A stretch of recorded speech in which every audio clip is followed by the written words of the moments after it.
Well, it's been a minute since I've posted anything, since taking a job at Napa to fill in some of my spare time, so thought I'd do a quick update on some things I did with the cab over. I finally got the cab lights installed.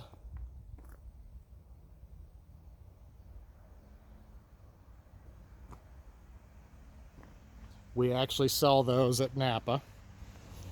And shout out to a friend of mine, Artie.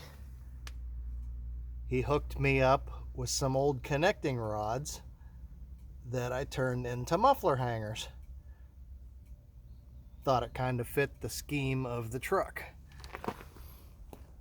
The big acquisition is one of my customers found me axles. These are axles out of a 1992 Oshkosh chassis motorhome. So I get a Dana 80 rear end with 331 gears, and I still keep the I-beam front axle. The spring widths happen to be exactly the same as the cab over. And it keeps the Sig Slug Bud wheel pattern, so I can use my original wheels. Another advantage, the disc brakes. It's the exact same caliper on all four corners, same brake pads, so it's one part number, and they are common on mid-80s, early 90s Ford trucks, like an F600.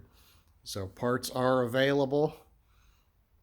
I've bought the calipers at Napa, pads at Napa, wheel seals, everything is still available.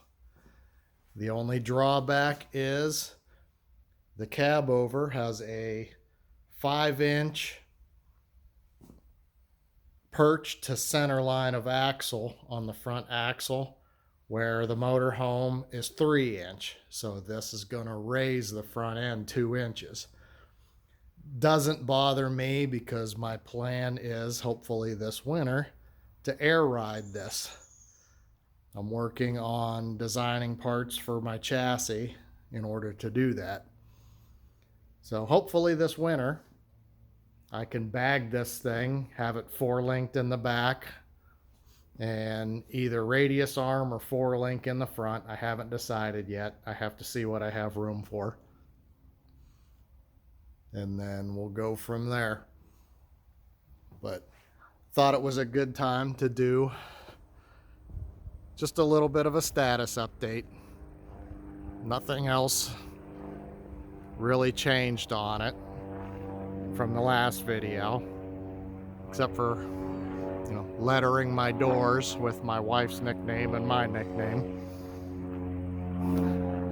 Mostly just been driving it, trying to have some fun with it. So hopefully, stay tuned. We'll see where the next step leads.